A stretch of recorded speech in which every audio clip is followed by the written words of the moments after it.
Hey everyone, I'm your incredible host Marcus Norman of Gentleman Style Podcast. In this show, we have a very special guest. I'm so excited to be interviewing this gentleman, and I'm so glad he said yes. It's Sir Idan Shpizear. Forgive me. He's the founder and CEO of 911 Restoration, a disaster restoration franchise ranked among the top franchises in the United States by Entrepreneur Today. In addition to running one of the fastest growing franchises in the country, he's also a sought after speaker, thought leader, business coach, marketing innovator, and creative manager and spiritual guru. This man is done it all, and his resume is absolutely extensive. Mr. Adan has continued to expand his own skill set. He's constantly learning, he's constantly growing. He has a passion for what he do and problem solving and innovation. And you will find out here today on the Gentleman Style Podcast show. And so I can't help but hold this man back. This man is absolutely a gem, and it is my honor to welcome him to the Gentleman Style Podcast show. So help me welcome to the stage the incredible Mr. Idan.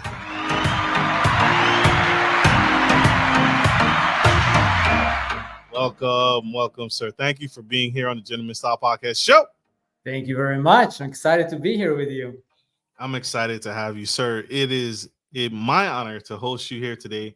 And, sir, you are incredible. Your work is incredible and what you do. And I really have to ask, first off, I want to start here. Where are you from? 'Cause we hear the accent. Where are you from? And what's your story? I feel So like I, there's a story there. so I'm originally from Israel. It's my Israeli accent. Yeah, got a little bit better over the past 20 years here in America. It's really good. Yeah, thank you. So I grew up in a small farm in the south part of Israel, about 48 families, farmers, right? So each house had about 5 acres to 10 acres behind where we grew, flowers, cucumbers, tomatoes, apples, and on and on. And most of my childhood barefoot, working in the fields, hitchhiking to school, right? It was a small school nearby. Um, that's kind of where I grew up. And my story coming here was really because of a good friend. I was supposed to do something else in Israel that ended up not really working out. I knew I'm not going to go to university. School wasn't that of a good experience for me. So there's no way I will continue to university. And right after I finished the service, I worked as a bellboy and as a gardener. And one of the nights, my friend came to visit me as I'm working as a bellboy, and he's like, "Okay, we're going to America." Like, what do you mean we're going to go to America? It's like, yeah, don't worry. Everything is easy in America. Don't you see it in the movies?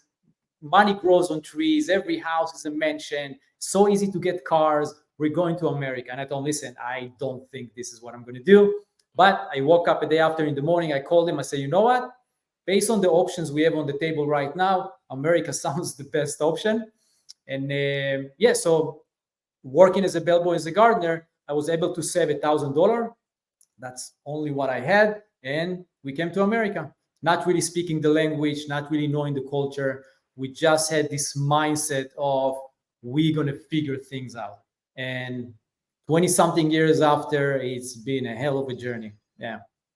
I believe it. And that, what a powerful journey, what a powerful beginning story. How has, because farming is not easy, right? Working a farm, working the land. Did you have animals? No, just dogs, but just like Dogs. family dogs. Yeah. But so your main it was just crops and fruits, Agriculture. vegetables, Yeah. agriculture. So Yeah. the agriculture, so that's not easy, right? Yeah. How has that hard work, that backbreaking work, pushed you into the man you are today? How has that shaped you and molded you into the man you are? So I think a big part of it is when you grow in a farm. First of all, you see the entire process, right? You put the seeds in, you need to water it, you need to make sure that you nurture it, the right environment, and that's part also of how we're making money as a family. So really seeing the work that we need to put in to be able to make it, right, to make money, to be able to sell the product at one point. So there is a strong sense of responsibility and then also connection uh, to nature in a way, right? Because you're seeing the entire process. So I think there's a lot of responsibility. There's a lot of discipline. There's if we don't get up in the morning and do what we need to do in the field, we're not going to be able to, have the cucumbers and tomatoes and everything else so we can sell it in the market and on and on. So there's discipline, responsibility, seeing the entire process. Also because as a family, we went through up and down financially. So there is a time that you understand you just need to get up and do it, not expecting that somebody is going to do it for you. So just experiencing that as part of my childhood gave me that sense of, we do what we need to do. If this is something that I need to attend to right now, I'm going to be able to do it and I'm going to get up and do it. And it's also put you in a certain situation when, sometime you're out in the field for 8, 12 hours, even as a kid, and like, wow, okay, I can do it, right? So this gives you some sense of I'm able to do some things.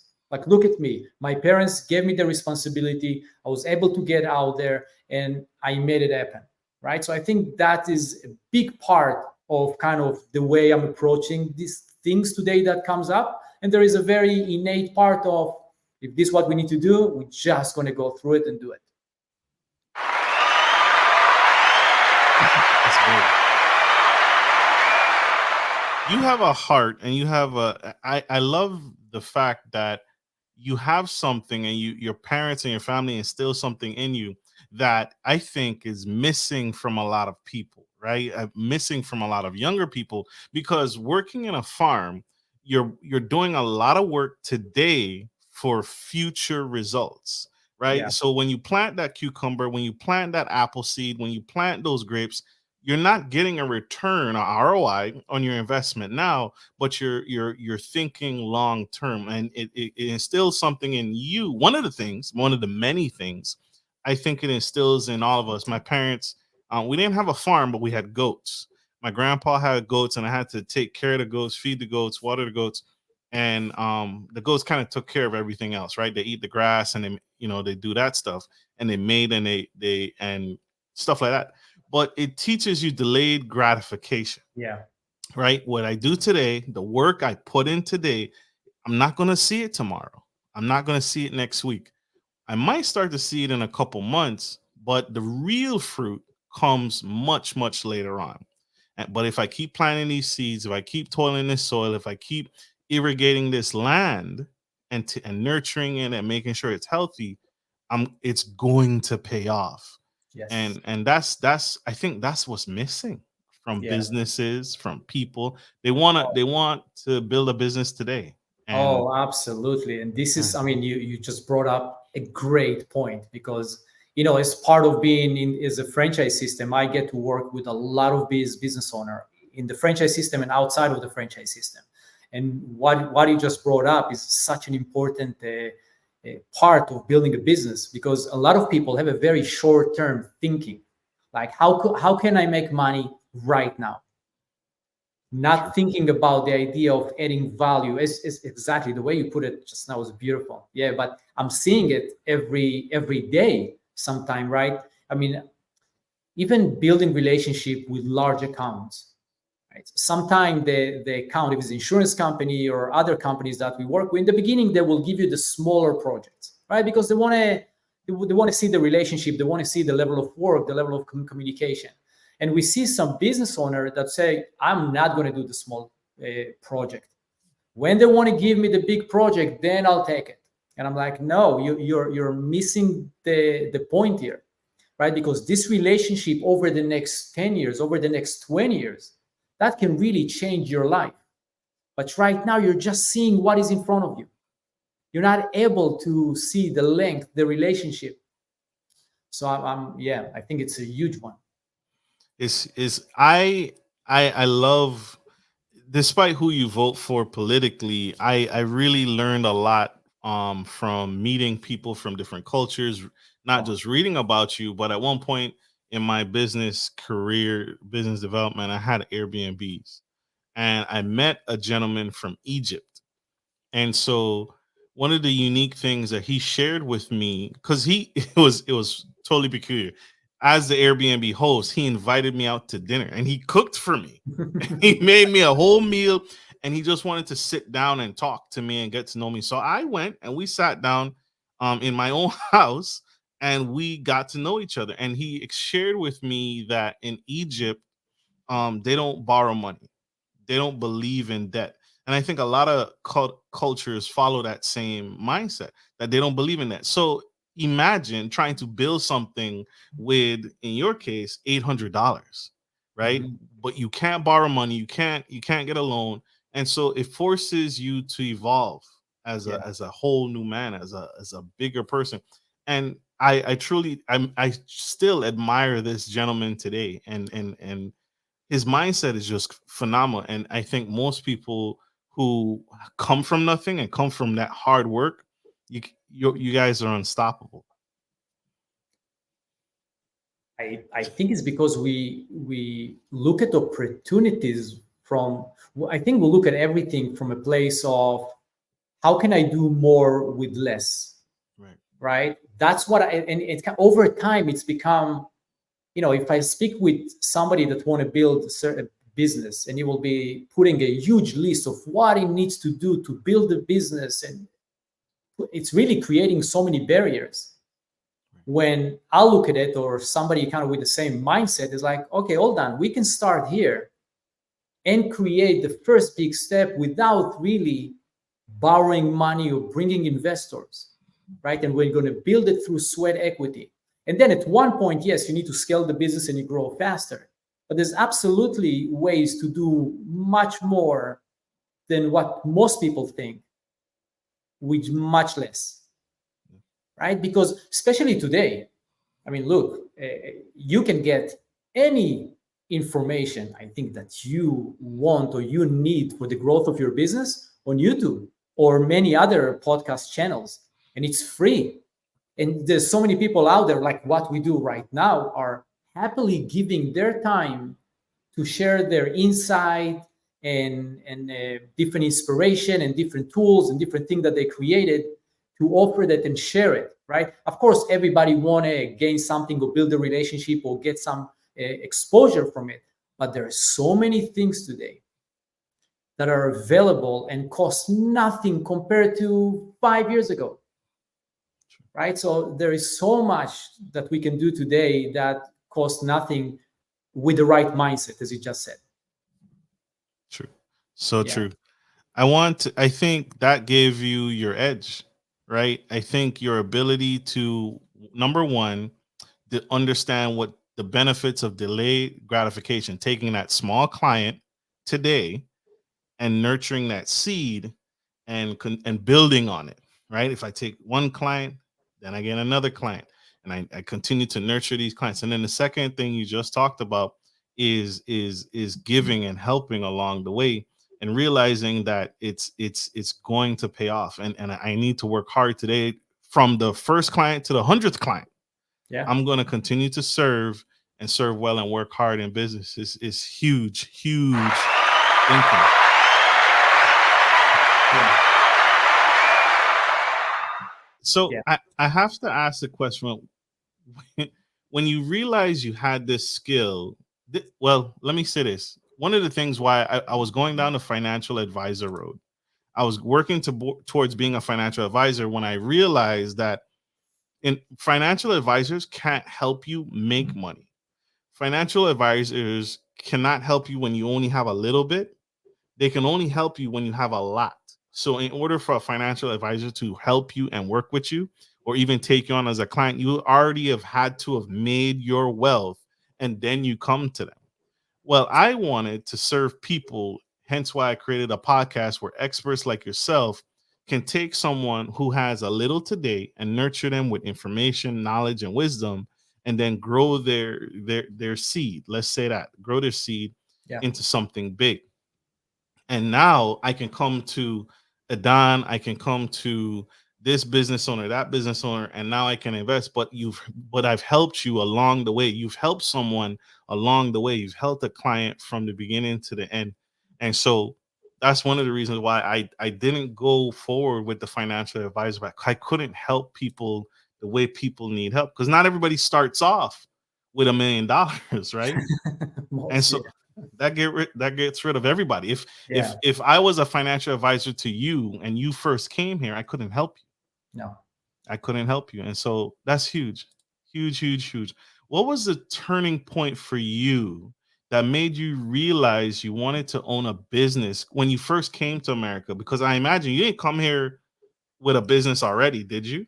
No, no, no. I came here really not knowing anything, and seriously, anything. We barely spoke the language, to a point, and I'll give that example sometime. I mean, we used to, after we bought the Volvo for $800, right? We used to stop on the side of the street and ask people what the sign said. Can we park here today? Right? Wow. Because even just to read the signs, Monday, Tuesday, Wednesday, we had a hard time with. So really not knowing anything. So somebody was nice enough to give us a job as a carpet cleaner.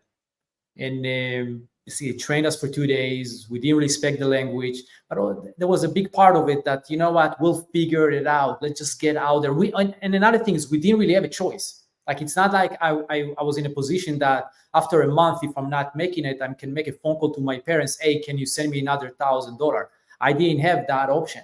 So sometimes the best thing that can happen to you is your back is against the wall and you have to make things happen, right? Plus the right attitude, plus put the past and everything that we talked about. So somebody gave us an opportunity to clean carpet, training for 2 days, and then we just got out there. We used to send coupons out, and we just travel basically between calls and clean carpet. We did it for about a year.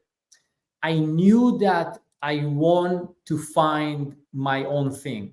I want to do something. If I'm here in America, especially when you're really starting to understand the culture and all the benefits of building a business here, it's even crazy not to go on your own here, because the system is great, right? I can go to a dealership with $1,000 down and buy a car. Like, I can go to the bank and after a few months I can get a line of credit.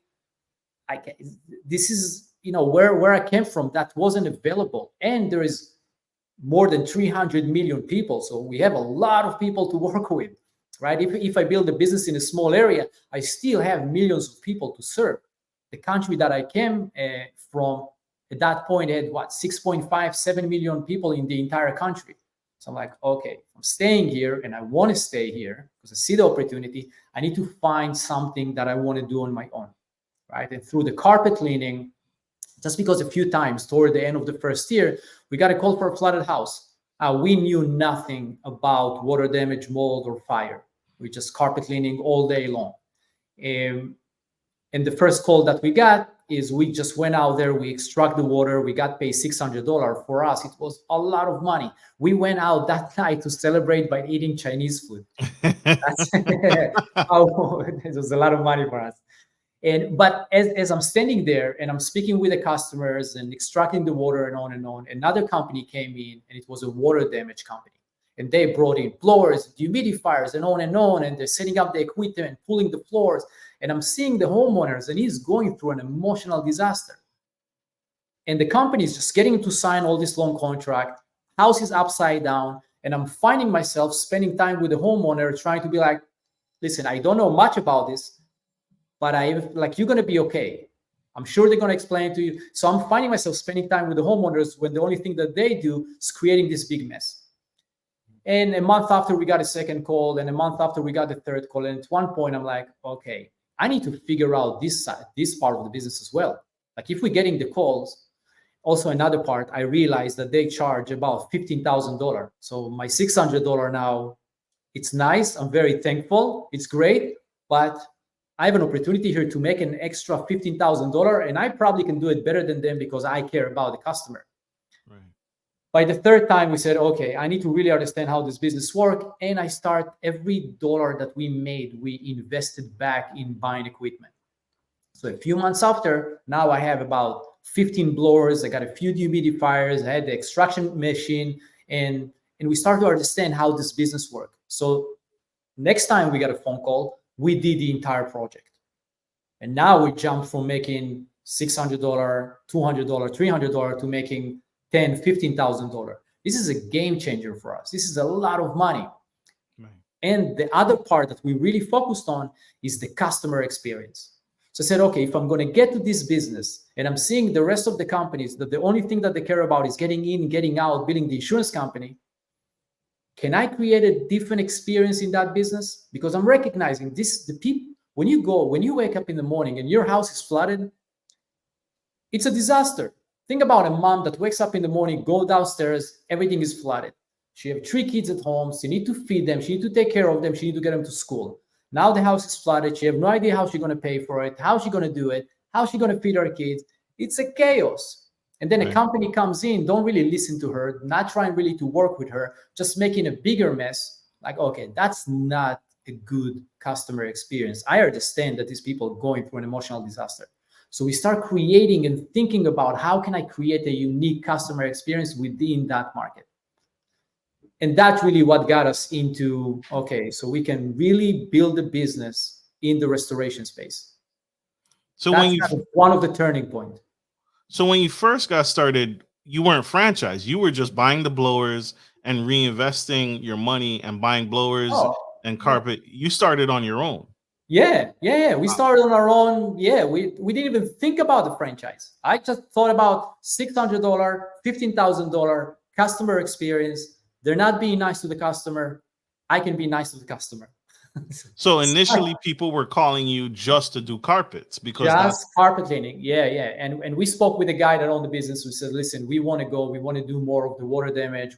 We will do the carpet cleaning as a side thing, but we see a much bigger opportunity here doing the water damage. That makes sense. Yeah. Huge brain. So you wanted to be, so you and your friend became your own boss. How did you? Yeah, at that point we kind of moved on our own. We worked something out with the company. So there was a mix of companies. So we took one of the companies with us. We said, okay, through this company, we're just going to do the water damage, right? And then we worked with them something, and we just moved and we became independent.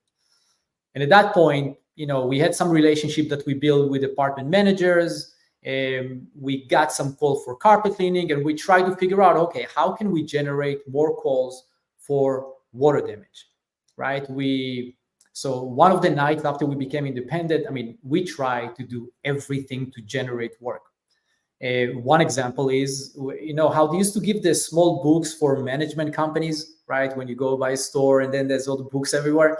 So we took that book, we had a fax machine, we took just blank paper, and we wrote with a pen, we can help you with water damage and anything else that you need. Call us and we will be there tomorrow. And we just sat there the entire night and just faxed to another management company after another. We did that for a few nights. And then we made some signs that says, we can help you if your house is flooded. And we put our phone numbers, we put the signs around the areas that we live. I used to take the truck and just park it in front of gas station when I know there's a lot of traffic, and said, okay, that way I'm going to get more exposure. We just did everything to try to generate work. At that point, we average about $250,000 a year in revenue. Nice size. One of the nights, a few months in, I'm sitting in a restaurant and I'm hearing 2 guys talking about Google AdWords. I don't think it was Google AdWords, it was advertising on Google, and there was a different name to it then. And I'm listening to them like, what is this? Google, internet, I can put my ad up online. This was in 2003. We went back home that night, and I'm just, okay, I need to figure out this thing. And I started with Google, and can I generate the ad, and how do I do it? Took me many hours, and then I set up my first ad on Google. Now, I didn't even have a website. I just said, instead of putting the link of a website, I'm just going to put my phone number. Okay. That's it, no site. The day after, I got my first phone call. And then almost every day, we got a phone call for a flooded house. We grew the business from $250 to over $3 million in a year and a half. Now, we didn't know much about business. So you can imagine, I'm there and my business is going and I need to invest in equipment, and now I'm building a team and I have employees and I have all these things going on, and I don't really have the know-how of how to hold people accountable, how to run meetings. how do I capture all the information? Where do I capture all the leads and all that? So that was an amazing learning experience. Yeah, That was a true obstacle. But at first, you did everything. yeah, You left bandit signs, you fax people, you call people, and so Google was a true game changer. And so, what advice do you give to other business owners today in how to grow their business? Is it marketing? Is it advertising? Or should they be focusing on something else? Should they be focusing on customer service and having that customer service? Which one is more important? absolutely. So customer experience, customer service is the key. Because you can be great in marketing, but if you're not providing good customer experience overall, you're going to do good and then you're going to crash, right? Because we want to make sure that we're adding value. We want to make sure that we're building it over a long period of time. So the customer experience was always the center. My thought was always like, what's my customer is going through? How can I help him? Where do I meet him? Right? What if he needs like a different type of help or a different type of service? Can I really be there for my customer? So that's, I think, is the key. And then now we need to bring the customers in, right? Some people have the mentality that I'm just going to sit and wait until somebody is going to find my website and somebody is going to see the post that I put out. You need to go get clients, like get out there, go network, like push through your boundaries. I hated to network, right? For me, going out to a networking event is a pain. Yeah, because I used to stutter more. So I used to be very shy. It was very hard for me to do this. So, but I pushed myself, right? I'm like, I have to build this thing. I'm going to do whatever I need to do to kind of get closer to where is it that I want to be. So you need to take action. There's no sitting and waiting. So first of all, figure out that is the customer experience. That's going to be something unique about my product, right? I speak a lot with people that do construction, for example, and they will say, yeah, I just do construction. And I'm like, no. You don't just do construction. You help people get their dream house. It's a big approach. It's a big difference, right? When somebody is calling himself a handyman, I'm like, listen, you're putting yourself down. I want you to try to get into your customer's shoes and try to see, what do you mean in their life? What do you really do for them? So I will work with different businesses. I work with different businesses over time, and the different projects that I started and I'm part of, as for me, is always like, what's the customer? What is going through right now? And can we help him reach his goals? Can we create something that simplifies life? Get him to, for example, if it comes to building a house, can we get him to live in the house of his dream? So when I meet with a client, I speak with them about his dreams. I don't speak with them about the drywall or the 2.4 or the nails that I'm using. They don't really care. The same thing when somebody goes through a flood or fire or anything, they don't really care about what type of equipment I use. They care about, do I have the right person in front of me? Is that person really listening to me, really understand what is it that I need? And is that person going to help me get there? Right? So now we're not anymore in the business of water damage or the business of emergency. We are now in a business of providing people with a fresh start. People going through a disaster, everything is now negative and dark and people are upset. Can I help them see the fresh start here? Can I help them see the positive in the negative that they're going through? If I can help them see it, why they're going through a disaster, first of all, I help them. I brought some calmness into their life. I help them see the light here, right? Not just everything that they're going through right now. And then can I create an experience that will continue the kind of the fresh start attitude, the culture that we're building? This is the business that I am in. By the way, I do it through water damage, mold, and fire, right? But this is just the trade part, the tools that I'm using to help people get to where they want to get. And exactly the same thing with my franchisees that are joining the business, right? I know, I mean, the restoration business is a great business and they want to provide well, but really he have a dream, right? He want to build a business. He want to be successful. He doesn't want to be stuck in the business. He want to get to the point that he's working on his business, right? So I see it's always been for me is the person in front of me, how can I add value to him, right? And I take the same approach when we meet with adjusters or, different vendors or different clients that I work with. It's not about me pitching my services, right? It's I'm seeing a person in front of me and I'm listening to what he's saying, to his wants and his needs, and can I play a part in helping him get there? That's real. That's real. That's real. And something also that stuck out to me in the early days, you worked long, arduous hours in building your business, working on carpets, and then getting enough clients, marketing and advertising. But something also in there, you shared a small apartment with multiple roommates to keep costs low so that you could continue to grow this business.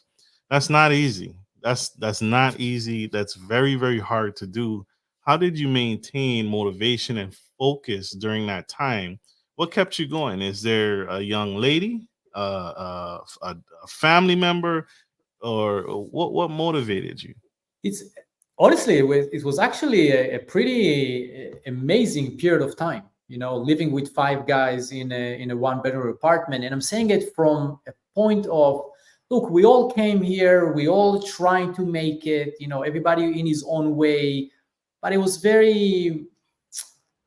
Also because I just finished my service, in the army, and there, I'm with a team of people that we're basically doing everything together, right? So we kind of continue to that. So I didn't necessarily see it as a hardship or why I'm with five guys in one bedroom. I didn't really have the thoughts. Also because I think I came, before I came here, we kind of went through financial hardship. So life wasn't that glorious before that, right? So it was very it's actually, when I look back at that times when we lived together, we actually had an amazing time. We exchanged a lot of stories of what's happening with us and what's going on, and yes, girls, and going out a little bit here and there where we could afford it.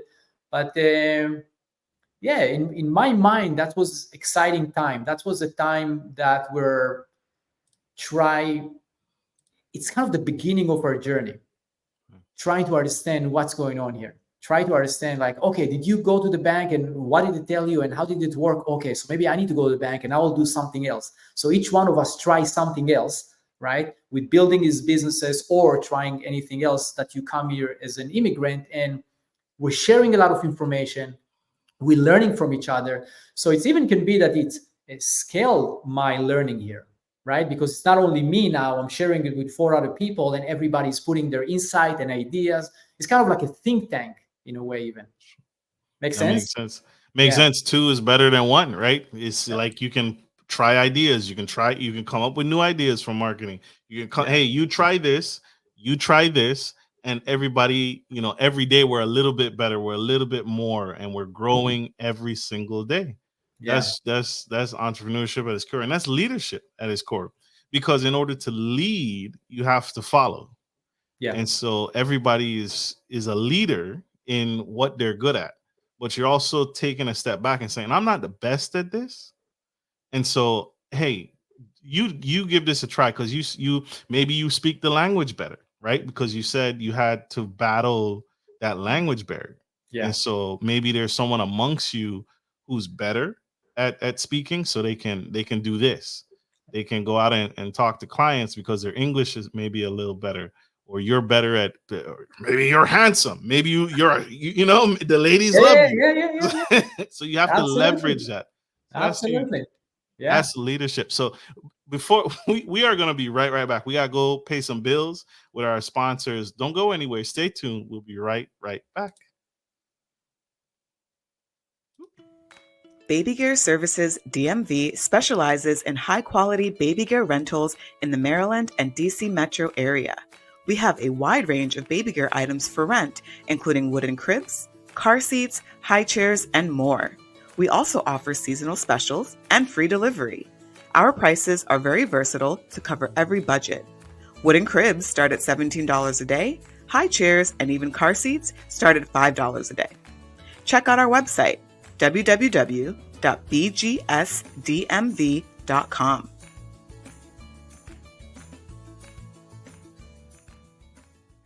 Support for Gentleman Style Podcast is brought to you by Manscaped, who is the best in men's below-the-waist grooming champions of the world. Manscaped offers you precision engineering tools for your family jewels. Manscaped just launched their 4th generation trimmer, the Lawnmower 4.0. You heard that right, the 4.0. Join over 2 million men worldwide who trust Manscaped with this exclusive offer for you. 20% off free worldwide shipping with the code GENSTYLE at manscaped.com.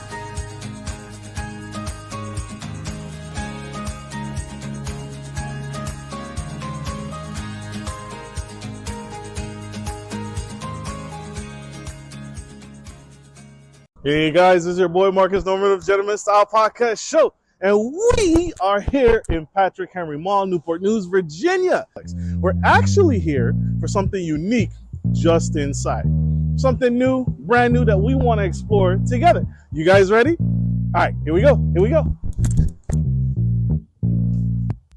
Hey, boss. Heard you were an athlete, man. See you at the mall every day. We are at Patrick Henry Mall, living up, and we are talking about CBD. But first off, the normal thing that we all deal with is joint pain, back pain, suffer from everything. Neck pain too. Neck pain? You got some neck pain? All the time, man. I'm getting up in age, you know what I'm saying? We're not young no more. I'm with you. I'm totally with you. Bruh, CBD helps with that exact same thing. Neck pain, back pain, joint pain, all the pains, everywhere pain, right? And so that's what CBD does. That's what we're here to help you and me do. Thank you, brother. I appreciate you. Thank you for your time. Absolutely. All right. CBD is one of the most powerful cannabinoids because all it's focused on is the health and wellness. We're talking helping people with anxiety, depression, insomnia, sleep deprivation, all provided. CBD works with the natural mechanics of your body without the crazy side effects of Western medicine. So these products are here to actually align your body and get it back right so we can actually have a better quality of life. And that's what CBD does.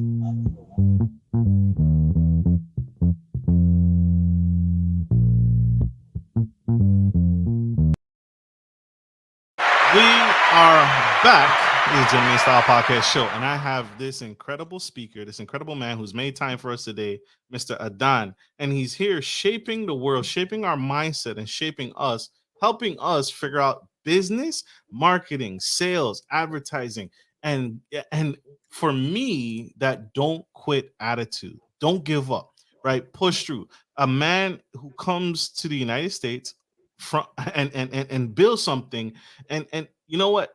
Too many times people complain. They complain, I don't have this. The government didn't give me this. You did everything with nothing. And you started from the bottom and you realize I can do more. And I want to help people. The more, and you realize the more people you help, that they pay you back with dollars, right? And working that way and building a business that serves people, customer service, customer mindset. What mindset shift? Because working with people at the worst part of their life, right? They just got their home destroyed. There's a natural disaster, maybe came and blown through. What kind of mindset shift did you have to do for yourself to go from working and doing carpets and an employee mindset to now a business leader? What kind of mindset shifts did you have to create for yourself and do? So first of all, I had to, there was a lot of work that I need to do on my own way of thinking, right? Because at one point, as I'm working hard and building businesses and building partnership, I realized that I keep hitting a certain ceiling, right? So let's say my income was, let's say 100,000, for example, just for the conversation.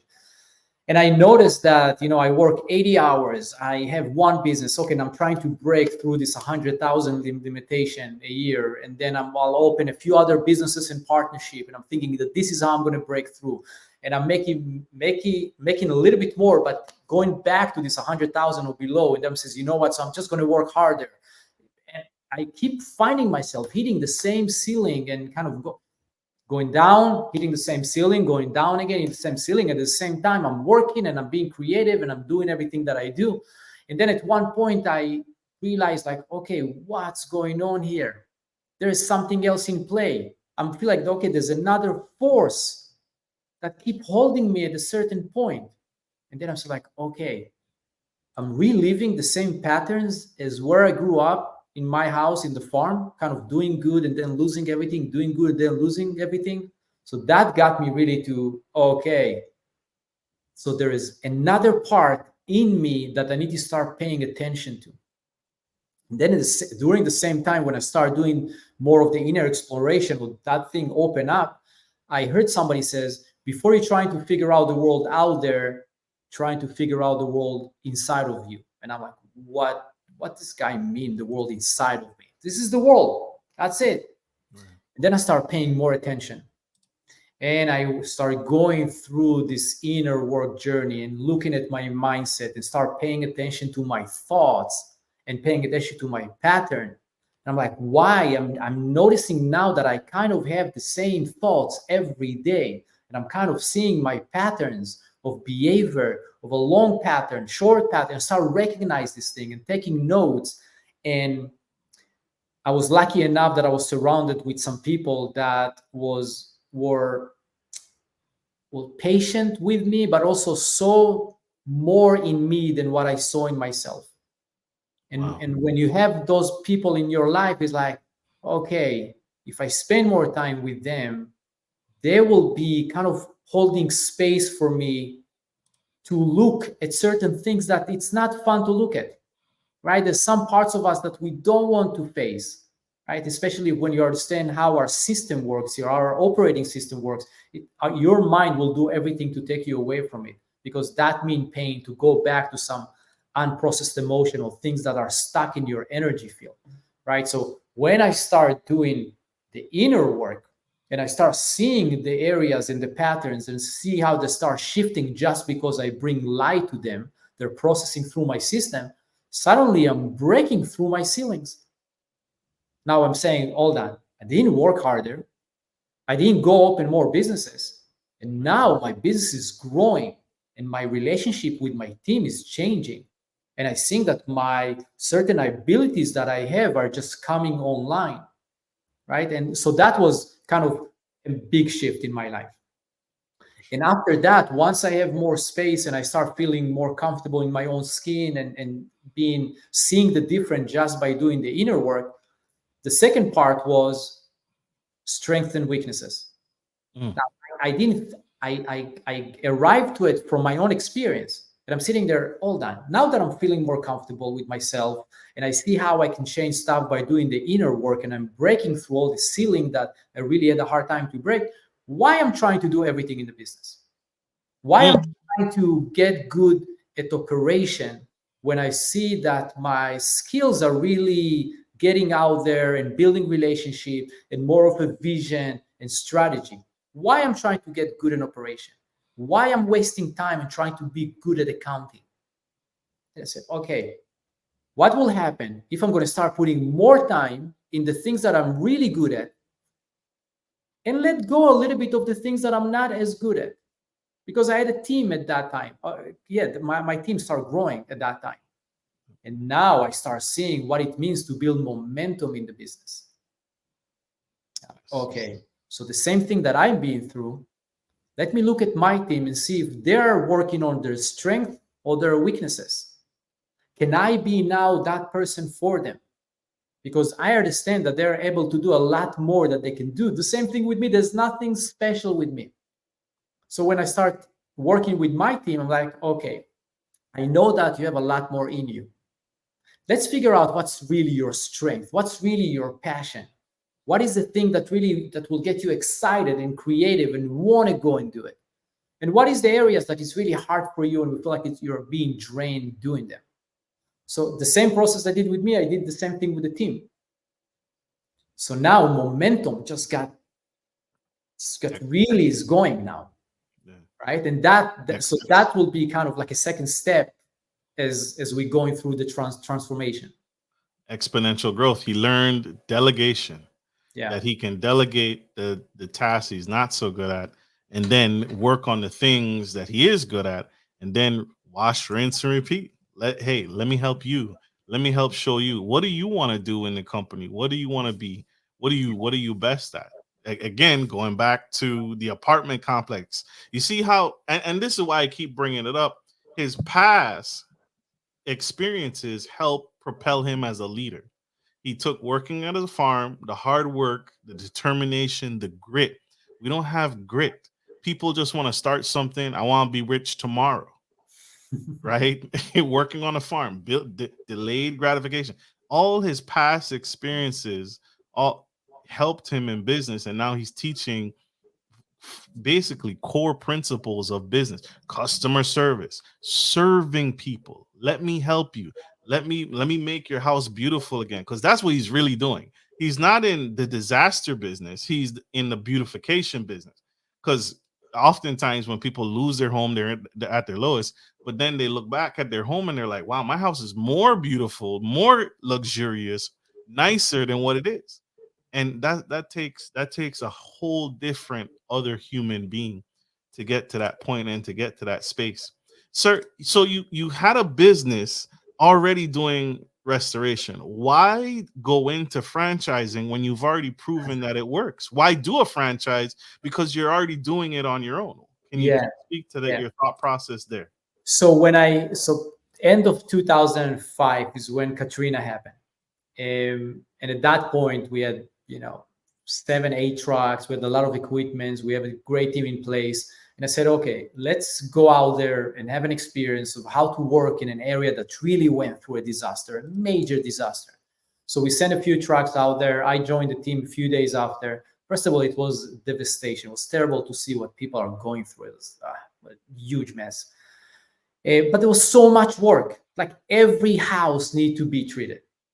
And when we got there, I mean, you walk down the streets and people will, like homeowners will ask you, can you put me on your list? I cannot wait a month because we're all super booked. So now there is many restoration companies out there, but we're not competing with each other because everybody's booked. We even gave jobs, right, between us, restoration company. And I got to interact and I got to meet a lot of other restoration contractors. And one of the things that I learned is most of the companies are stuck between 3 to 700,000 in sales, in revenue. And a lot of the guys are been in the business for 10, 15, 20 years. And I'm sitting there, I'm like, okay, what's going on here? I'm new to this country. I'm here for what, 3 years now? My business is doing over $3 million. And I'm sitting here with these guys. They know a lot more than me about drywall and equipment and Xactimate and on and on. And why there is a difference. And then as I spend more time with them, really listening to them, I'm hearing that they're really passionate about the trade itself, but they're not thinking about how to build it into a business, right? And I'm hearing the same conversation again and again. Now, at this point, I already figure out how to generate leads on Google. So when I'm sitting there and I'm talking to them, I'm asking, in my own mind, I'm thinking, okay, this is great people. They really want to be successful. They didn't get into the business to build it to 3 or 4 or 500,000. They have a dream to build a nice business. With my approach to culture, strategy, vision, and my ability to generate leads, and they know-how of how to work in the trade, maybe there's opportunity here. Maybe we can do something together. So I went back to LA. I thought about it for some time. We did some pilot, and then I reached out to some of the guys and I said, listen, are you open to do the pilot? I'm going to give you the work. I'm going to work with you. I'm going to guide you. We're going to share information back and forth, and we're going to do a license agreement. So if it works, I'll generate the leads and you're going to pay me a fee. So I did it with 1 guy and then 2 guys and then 5. And then at one point I got to 10 people. And I had 10 different license agreements, not thinking about franchise. My thought is, can I help them? Can we generate leads? Can this be a win-win situation? That's really how far I thought about it. At one point, the lawyer that wrote the license agreement for us came to me and says, listen, Idan, you're becoming a franchise. You cannot keep operating with a license agreement. There's a certain way to do it. I'm like, what do you mean a franchise? What? I mean, I knew about a franchise, but never really thought about it. I'm like, okay, how do we go about it? And now we went through a 12 months journey in understanding franchise and franchise agreement and franchise disclosure in the entire process, and on and on and on. So that's really how we became a franchise. Out of necessity, you had to build a franchise because you were helping you were helping too many people, right? You still had legal documentation, but he really, that lawyer really helped you understand, hey, you're actually operating like this. Yeah. You're no longer just licensing off your lead process. You're basically telling them how to start another you. You're creating more you. Yeah. You're creating yourself, just like when you delegated in business. Huge. How did you, I want to ask, how did you acquire the funding or the money to open a franchise? Because or I guess you didn't. You already had an existing business. So this is your franchise. This isn't someone else's franchise that you bought into. This is No. I started, our own franchise. Finance Yeah. it through, I had the existing business that worked. And at the same time, so there's two things that I did as I thought about the franchise. So one, I had an existing business and other things that I got into. And because we figure out how to generate leads online, a lot of people that kind of knew about what we do came to me and says, okay, can you build a website for us? Can you do the lead generation for us? Can you help me do the same thing that you do for you? So I build a marketing company at the same time that I build my restoration company. Because I said, how can a restoration company afford good talent doing the marketing within the restoration company? As I'm building the two companies, maybe it makes more sense to me now that clients are basically knocking on my door. Can you do the same thing for me? So maybe it's smarter for me to set up a marketing company and build these two companies together, because this was 2003, 2004. We were one of the first ones here in the home service space that advertise online.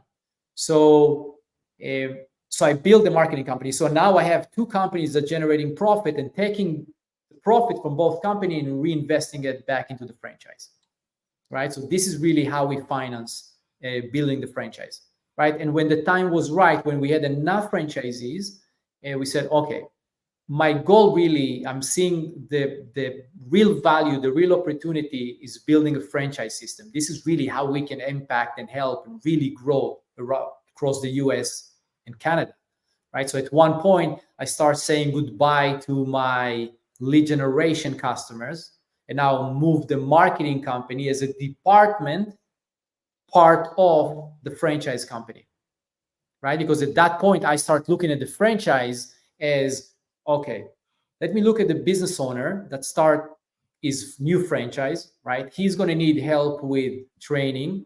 He's going to need help with ongoing support.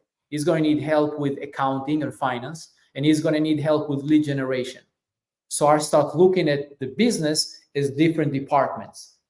And I said, okay, if I look at the franchisee and I'm thinking about his journey in the first 7 years, what support he's going to need at one point, and which department I'm going to need that will be able to support him. Not only him, now we're going to grow into more franchisees. So that really was the transition between kind of marketing, independent, into franchise, and then supporting more franchisees.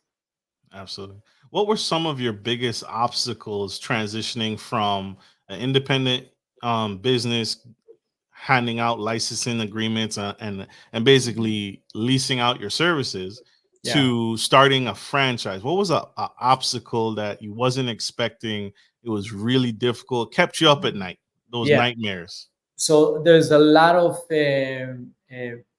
process.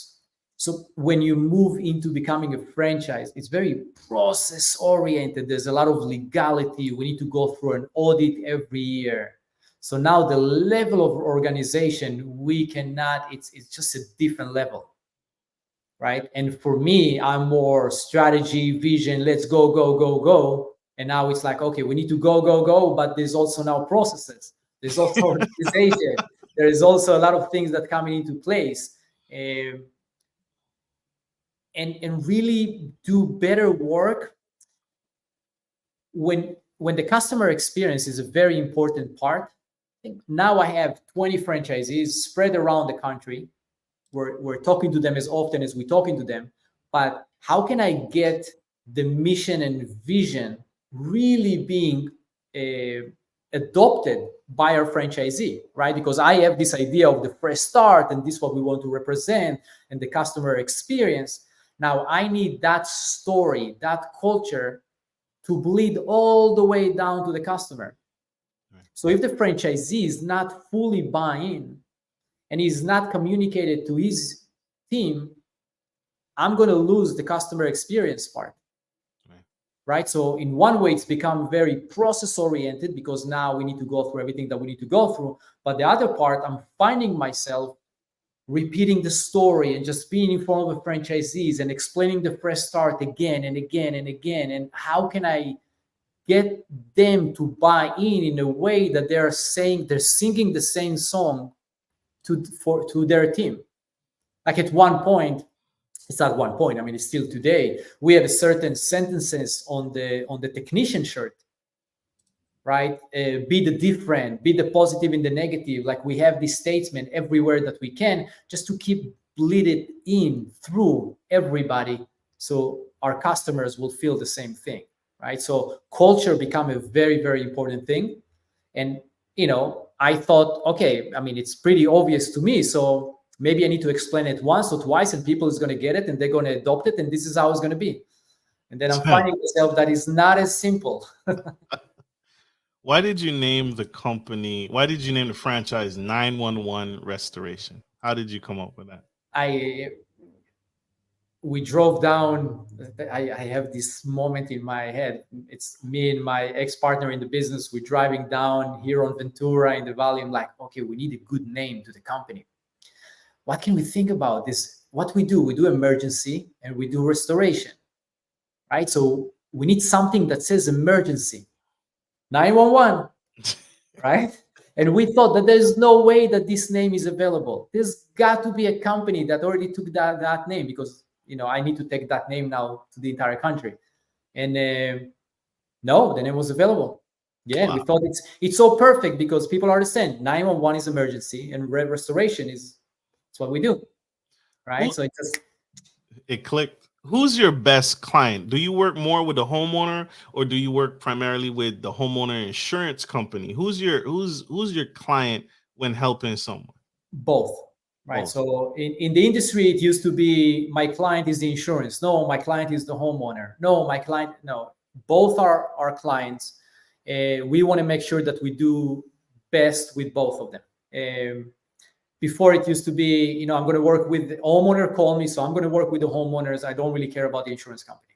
Well, the insurance company called me, so I got the assignment from them. I'm going to do whatever I need to do for the insurance company. I'm not really going to care about the homeowner. For me, it's listen. I don't see why we cannot have win-win all around, especially in the past, I think 5-6 years. Insurance companies are more conscious about the customer experience as well. Right. It's not something that we heard 20 years ago. Right. So 10 years, I think maybe even longer. 10 years ago was the first time that I'm actually sitting with the adjuster. It's like, no, we want to make sure that you're taking care of the clients. We want to make sure that you have good reviews, and on and on. So it's both. So we do work with commercials, we do insurance, we do regular residentials. We're really working with everybody. Yeah. Heart of gold. What really is, I had this question locked in. It just slipped my mind. It slipped my mind. How much to start a franchise? What should someone have prior to reaching out to 911 Restoration? How much money do they need to have? What do they need to have? So I'm just going to give like high level numbers because it's all in IFDD and you need to go through the document. But let's say about 150K. If somebody have around, $60,000 cash, the rest of it can be finance. We have a lot of vendors that we work with. We have inner finance that we do. So there's different ways to get into the business. Yeah. But overall, 150, but you don't really need the whole 150. Absolutely. Can you share a story of a customer that it all seemed hopeless. Can you share a win of Yeah, a restoration job? Do you have one job that you just, it really touched your heart to help you? yeah. That was one of my first clients. That this really the moment that I knew that okay, we need to bring fresh start to people. So it was a weekend not far from where I live right now. I'm getting a phone call. I'm getting out there. It was somewhere around 10, 11 a.m. And I'm knocking on the house, knocking on the door, and I'm hearing people fight inside. The husband and the wife and the kid. I'm like, whoa, okay, what I'm about to step into. But again, for me, it was like, okay, just take a breath. You are here to serve them. Let's just go in and see what we can do. So I opened the door and just the house is a mess and they're stressed out. I thought that the husband and wife were going to kill each other. And I'm like, okay, we are here. I start talking to the husband, start talking to the wife, took my time before I even brought my team inside to do the work.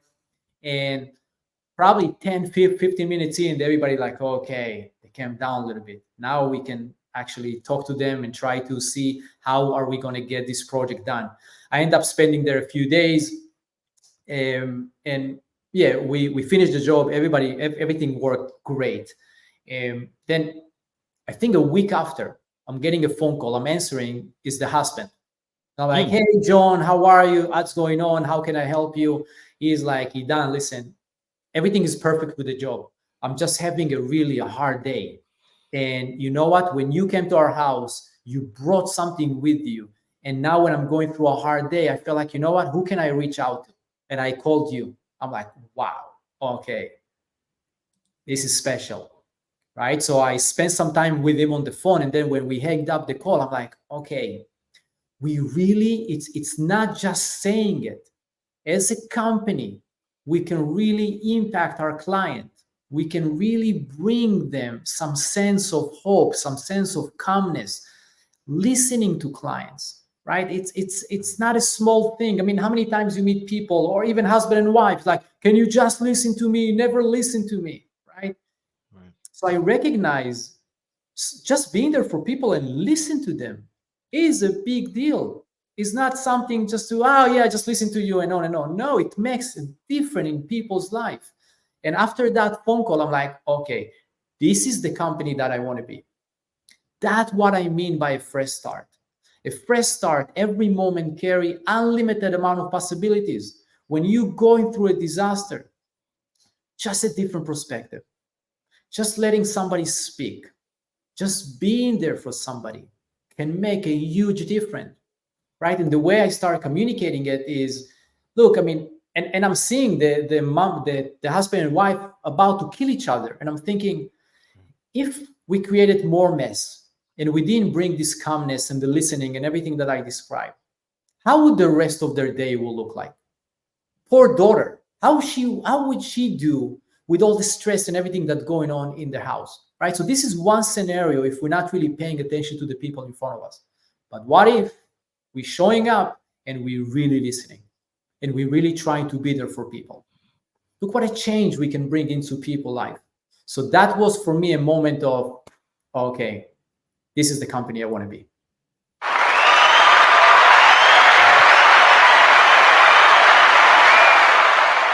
Huge.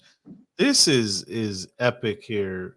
This is huge for me to have such a powerful guest, a powerful speaker on the show and share the business, the start, your story, and the heart behind business. Business has become this robot, but it's not. It still has love, it still has support, it still has the human aspect behind of it. How can people connect with you? How can people learn more? How can people get connected to what you're doing? Because the train has left the station, but it's not too late for them to hop on board. Yeah.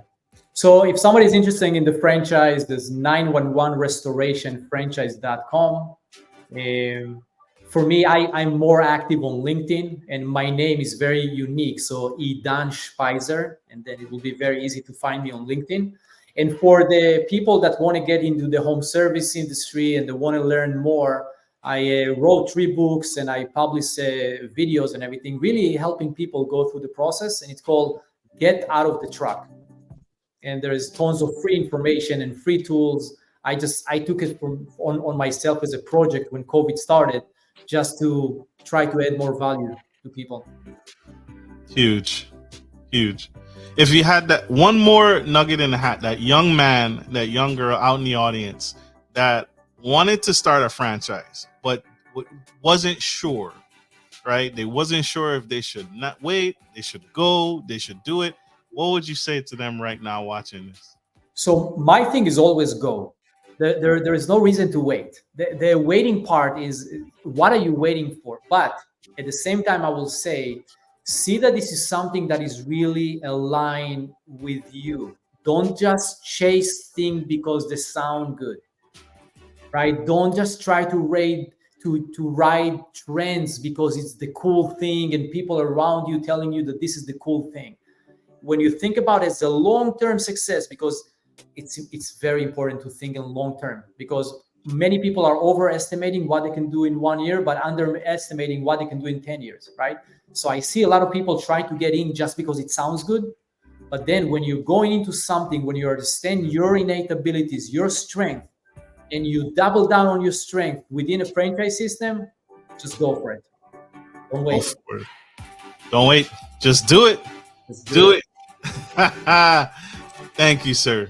And let's put that website back on the screen. For our audio listeners, that's www.911restoration.com. Check it out. Get on board. Facebook, LinkedIn. He's on there. Connect with him. Incredible man. Well, we are out of time. We gotta let this incredible man go. He has many more lives to change and many more franchisees to help and many more customers to help across the globe. So this is truly epic. So I want to say this to you publicly. Thank you for what you do. Thank you. Thank you very much. This was a pleasure. You're awesome. Seriously. This was good. Love it. Love it. Love it. Thank you all for tuning in to the Gentleman Style Podcast Show. I hope this message was helpful. I hope this was encouraging and inspiring you all to take action and be in charge of your life the same way Idan took charge of his. And he didn't let anything get in his way and stop him from achieving his goal and helping others. So thank you all for tuning in. This is like we end every show. Take care of your friends and take care of your family. This is your favorite host, Marcus of Gentleman Style Podcast, signing off. Love you guys. Bye.